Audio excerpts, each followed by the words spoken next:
आज की जो रेसिपी है वो महाराष्ट्र की शान है, वो है पुरणपोळी। और ये मेरे दादी की रेसिपी है। घर में जैसे पहले बनती थी ना पुरणपोळी, उसमें मैदा वगैरह कुछ नहीं डालते थे। मुझे लगता है जो 100-150 साल पहले से जो घर में बनती है, जिसे हम पारंपरिक कहते हैं, वही पुरणपोळी की रेसिपी आज हम दिखाएंगे। और साथ में उसके साथ रहेगी कटाची आमटी, उसके बारे में भी बात करेंगे हम।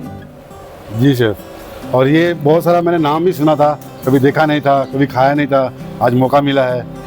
और लिट्टी चोखा तो हमने खाया, आज हमारी पुरणपोळी खा के देखना, जी मजा आएगा। देंगे मजा। चलिए शुरुआत करते हैं। ये जो इंग्रेडिएंट्स मैं दे रहा हूँ उसमें आपकी 8 से 10 पुरणपोळी आराम से बन जाएगी। 1.5 कप हमने यहाँ पर चक्की में पिसा हुआ आटा लिया है। अगर ये मेजरमेंट कप नहीं है तो कोई बात नहीं, घर की कोई भी कटोरी आप ले सकते हो। 1.5 कटोरी आटा हमें लेना है। और ये मैंने चक्की में पिसा हुआ आटा लिया है। आप कोई भी जो घर का आटा है वो यूज़ कर सकते हो। आटे को हम छान के लेंगे और इसका वजन लगभग 220 ग्राम है। अब एक काम करेंगे, 1 टेबलस्पून सूजी इसके अंदर डालेंगे, बारीक वाली सूजी। सूजी से पुरणपोळी का जो ऊपर का लेयर होता है वो थोड़ा सा खास्ता होता है, मतलब पुरणपोळी पकने के बाद, ठंडी होने के बाद भी जो ऊपर का लेयर है थोड़ा सा ऐसा क्रिस्पी, थोड़ा सा खास्ता रहता है। इसके लिए आज ही थोड़ी सूजी इसके अंदर डालती थी। आधा टीस्पून इसके अंदर नमक डालेंगे, और नमक ज़रूर डालना है क्योंकि पुरणपोळी की जो मिठास होती है ना, उससे नमक बैलेंस करता है। 1 टेबलस्पून डालेंगे इसके अंदर रिफाइंड ऑयल। ये 1 कप हमने पानी लिया है, मतलब 1.5 कप आटा है तो 1 कप पानी लिया है। जितना लगेगा उतना हम डालेंगे इसमें। हाँ, तो वो हिसाब से हम मिलाना चालू करते हैं।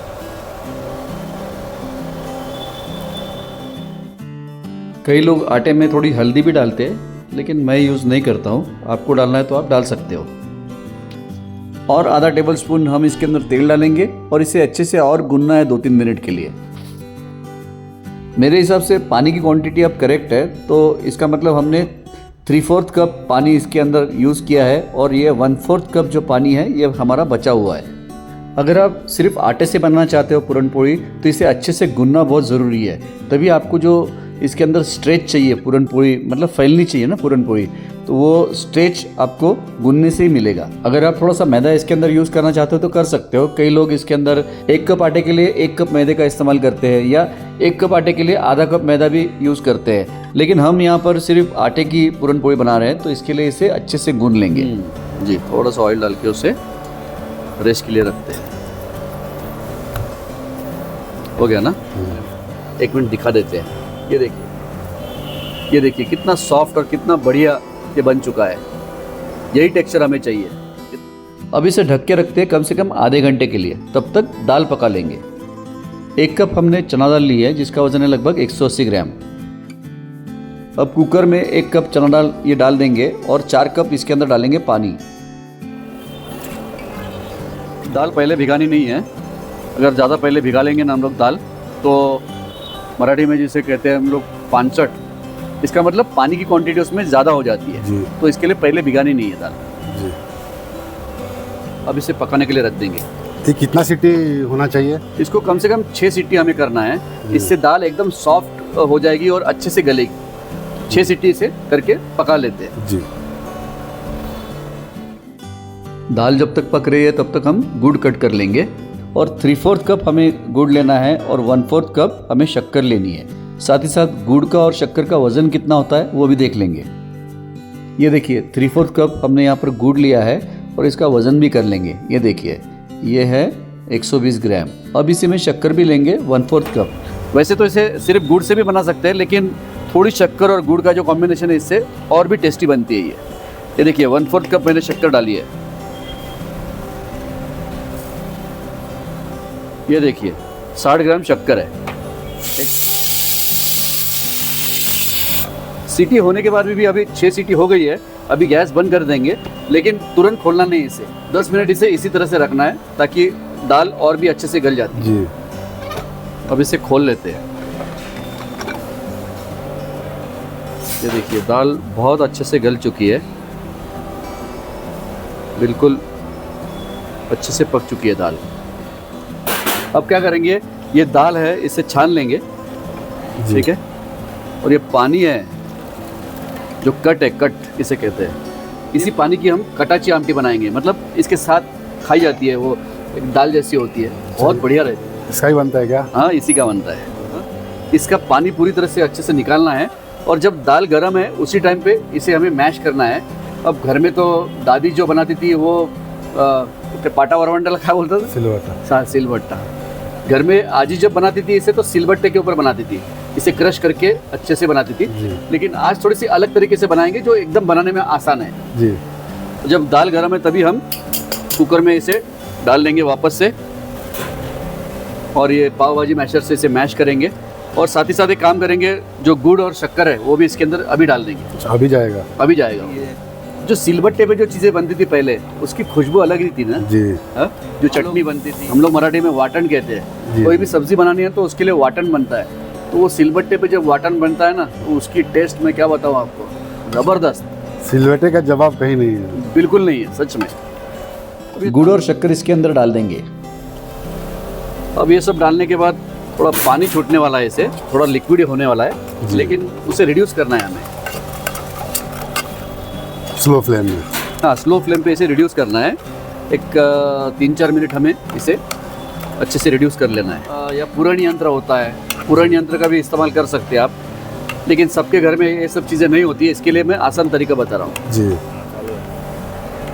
इसमें थोड़ा सा नमक भी डालेंगे। दादी हमेशा कहती थी याच्यामुळे पुरण आळतं, मतलब थोड़ा सा गाढ़ापन पुरण को जो मिलता है ना जी, नमक की वजह से फास्ट मिलता है, जल्दी हो जाता जी। है, और टेस्ट भी इससे एडजस्ट हो जाती है।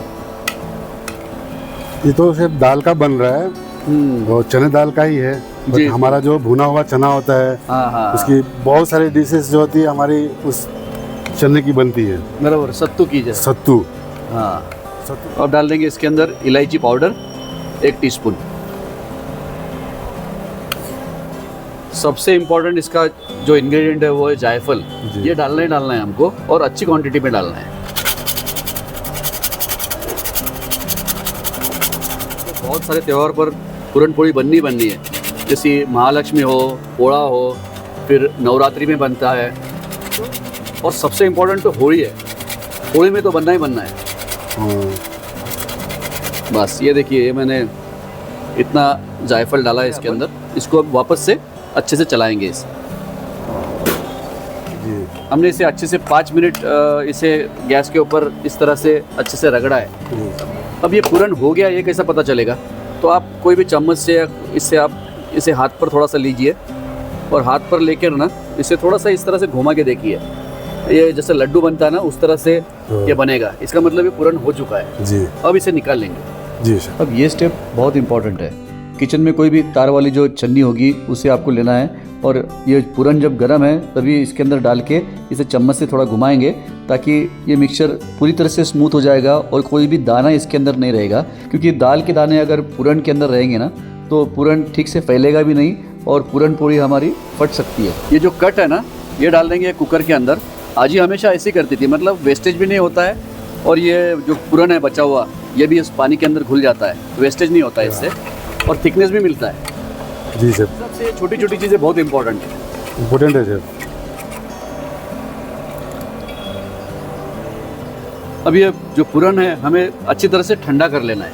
एक काम करते हैं, इसे ठंडा करने के लिए रख देते हैं। ये जब तक ठंडा होता है तब तक हम कटाची आमटी बना लेंगे। जी। ठीक है। एक हमें वाटन तैयार करना है, मतलब एक मसाला जैसा होता है ना, जैसा पेस्ट एक तैयार करनी है हमें। जी। बहुत ही बेसिक रहेगी, बहुत ज़्यादा ऐसा कुछ तामझाम नहीं है उसमें, एकदम इजीली बन जाएगी। जी सर। ये वाटन के लिए 1-2 चम्मच तेल लेना है हमें इसके अंदर। थोड़ी सी दालचीनी, ब्लैक पेपर और लौंग हमें थोड़ी सी इसके अंदर डालनी है, बहुत ज़्यादा नहीं। ये ड्राई कोकोनट डाल देंगे इसके अंदर। अब इसके अंदर कई लोग प्याज डालते हैं, जिंजर गार्लिक डालते हैं, तो अपने हिसाब से आप कर सकते हैं, लेकिन हमारे घर में इस तरह से बनता था, वही मैं दिखा रहा हूँ। इसमें प्याज नहीं डालते थे। लाल सूखी मिर्ची और थोड़ा सा कड़ी पत्ता और थोड़ा हरा धनिया।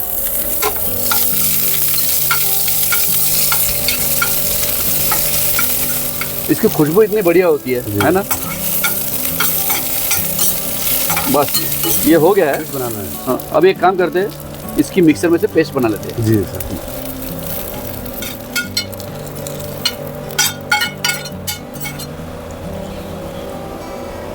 तेल गरम कर लेंगे, 2 चम्मच तेल गरम कर लेंगे। यहाँ पर पानी गरम करने के लिए रखा है, और यहाँ पर मस्टर्ड सीड्स डाल देंगे 1 चम्मच। एक 5-6 कड़ी पत्ता डाल देंगे इसके अंदर।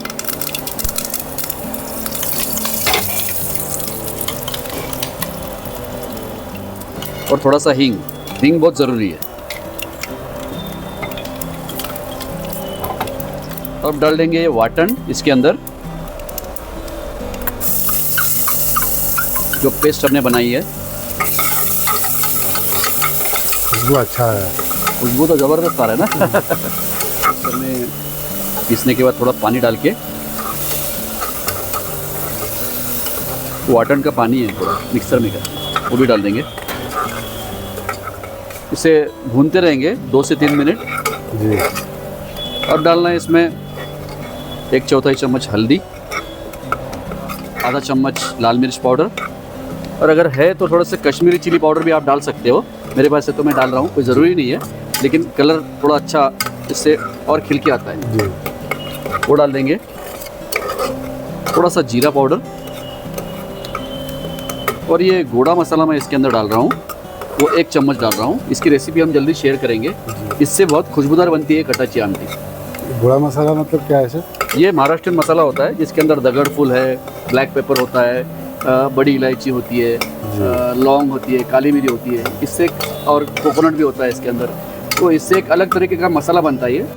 अगले वीडियो में मैं गोड़ा मसाला की रेसिपी शेयर करने वाला हूँ, उसकी लिंक मैं डिस्क्रिप्शन बॉक्स में मैं शेयर कर दूँगा। अब इसके अंदर डालेंगे 250 से 300 ml गर्म पानी। अब देखिए, गर्म पानी डालने की वजह से ये जो तर्री है ना, ये ऊपर आती है। ये इसका एक सिग्नेचर है जी। तो ये मतलब आना चाहिए, तभी बनती है कटाची आमटी झणझणीत आणि मस्त। कटाची आमटी। हाँ, कटाची आमटी। अब डाल देंगे इसके अंदर जो कट है, मतलब जो हमने जो दाल का पानी है वो डाल देंगे इसके अंदर।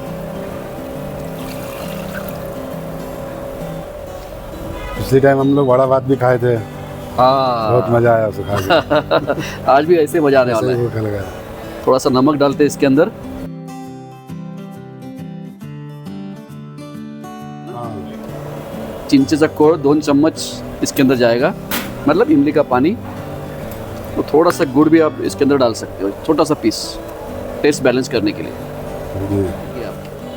इसका कलर है ना थोड़ा सा ब्राउनिश रेड होता है, जी। तो वैसे ही कलर आया हुआ है। आहा,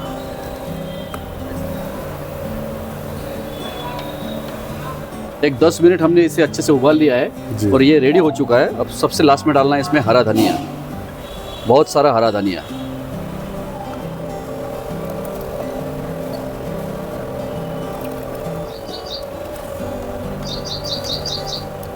असल कटाची आमटी। ये पूरा अच्छे से ठंडा हो चुका है, उसके इस तरह से गोला बना लेंगे। अब ये आटे को भी थोड़ा सा वापस से मसल लेंगे 2 मिनट।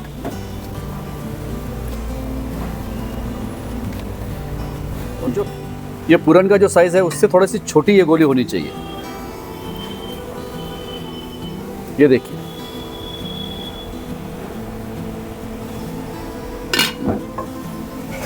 एक बना के दिखा देता हूँ। ये देखिए, इस तरह से इसकी कटोरी बनानी है हमें।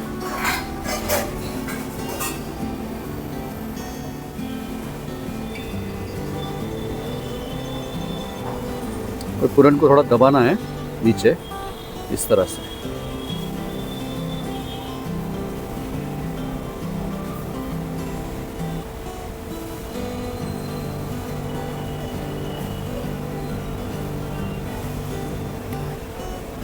ये देखिए, ये अच्छी तरह से सील होना बहुत ज़रूरी है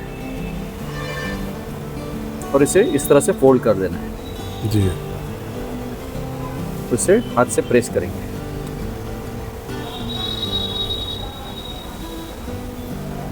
बस सूखा आटा नीचे डालना है।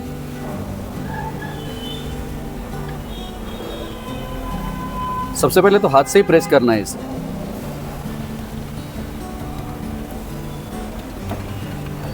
ताकि फटे ना।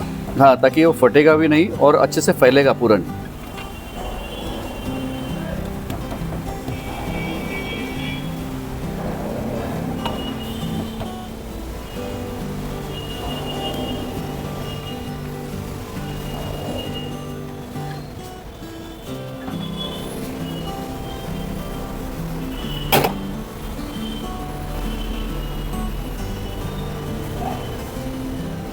तवा हमने मीडियम आंच पर गर्म कर लिया है। इसे जब बबल आना स्टार्ट हो जाएगा उस टाइम पे हमें इसे टर्न करना है और इसे मीडियम हीट पे रखना है हमें। बबल आना स्टार्ट हुआ है,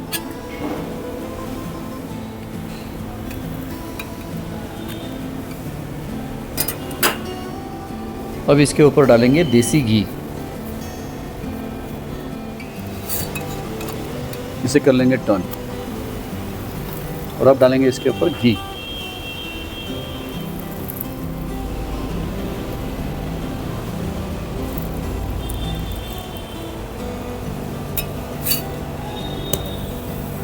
वाह, बहुत ज़बरदस्त, ऐसी होनी चाहिए पूरन पोड़ी।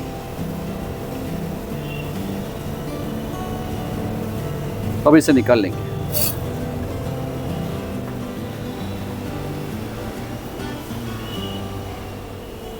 इसके लेयर दिखाता हूँ। आहा, ये देखिए बिल्कुल एंड तक पूरन गया हुआ है, बहुत बढ़िया। आहा, इसी तरह से हमने और एक पूरन पोड़ी बना ली है। देखिए ये जो रेसिपी की क्वांटिटी मैंने आपको दी है, इसमें आपकी 8 से 10 पूरन पोड़ी आराम से बन जाएगी। और एक इम्पॉर्टेंट चीज़, पूरन पोड़ी बनने के बाद जब गर्म होती है तब एक के ऊपर एक नहीं रखनी है, क्योंकि उससे वो सौगी हो सकती है। पूरन पोड़ी को अलग अलग रखना है। इस तरह से पूरन पोड़ी स्टफ़ करके बनाना जिन्हें थोड़ा सा डिफ़िकल्ट लगता है, उनके लिए और एक आसान तरीका दिखाता हूँ पूरन पोड़ी बनाने का। जिस तरह से हम चपाती बनाते हैं उसी तरह से हमने 2 चपाती सेम साइज़ की बना ली है। एक बार साइज़ चेक कर लेंगे, सेम साइज़ की होनी चाहिए। ये देखिए इस तरह से।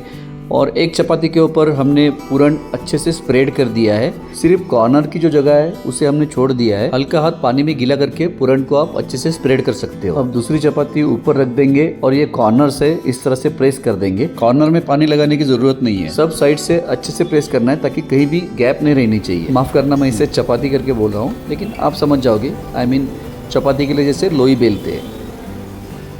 बस अब जैसे हमने पहले पूरन पोड़ी बनाई थी उसी तरह से इसे भी तवे के ऊपर अच्छे से सेक लेंगे। टर्न करने के बाद अच्छे से इसके ऊपर देसी घी डालना है। ये देखिए ये भी पूरन पोड़ी कितनी बढ़िया बन चुकी है। वाह, इसके भी लेयर्स मैं आपको खोल के दिखाता हूँ। पूरन देखिए अच्छे से फैल चुका है, सिर्फ थोड़ा सा फ़र्क इतना है कि एकदम कॉर्नर तक ये फैला नहीं है। बाकी ये पूरन पोड़ी भी उतनी ही टेस्टी लगती है, सच बताता हूँ। जो भी आपको तरीका ठीक लगे उस तरीके से ये पूरन पोड़ी आप ज़रूर बना के देखिए। मैं तो बोलता हूँ अगर आप पहली बार भी बना रहे हो ना पूरन पोड़ी, आपकी पूरन पोड़ी एकदम परफेक्ट बनेगी, एकदम टेस्टी बनेगी। अरे ऊपर से पहले घी लेना है। अच्छा ऐसा है। हाँ, उसके सिवा नहीं खा सकते उसको।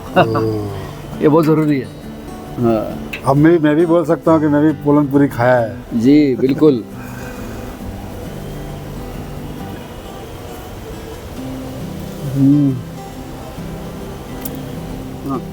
वो नटमेग का जो स्वाद है यही सही पहचान है।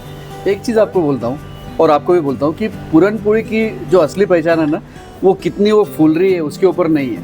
मैंने घर पर ये कभी ये क्राइटेरिया नहीं देखा, क्योंकि पूरन पोड़ी की असली पहचान होती है उसका जो स्टफिंग है वो कोने तक सही तरीके से पहुँचा है कि नहीं, उसकी टेस्ट कैसी है, और उसका जो ऊपर का लेयर है वो कितना टेस्टी है, वो कितना पतला है। ये सब चीज़ें पूरन पोड़ी की असली पहचान है। जी सर। और ये कटाची आमटी, इसके साथ जो कॉम्बिनेशन है बहुत ज़बरदस्त लगता है। मज़ा आ गया कटामची आम खा के सिर्फ। कटाची आमटी, कटाची आमटी। हाँ ये सही जी। करे। और मुझे अब इसके साथ में चावल भी खाना है सिर्फ। अरे कर जरूर, दीजिए। हम लोग तो चावल के साथ में खाते हैं और इसका मज़ा लूँगा मैं। हाँ जरूर। मैं भी अगर चम्मच विम्मच से मज़ा नहीं आता है सिर्फ। हाँ, वो बात सही है, एकदम बिल्कुल सही बात।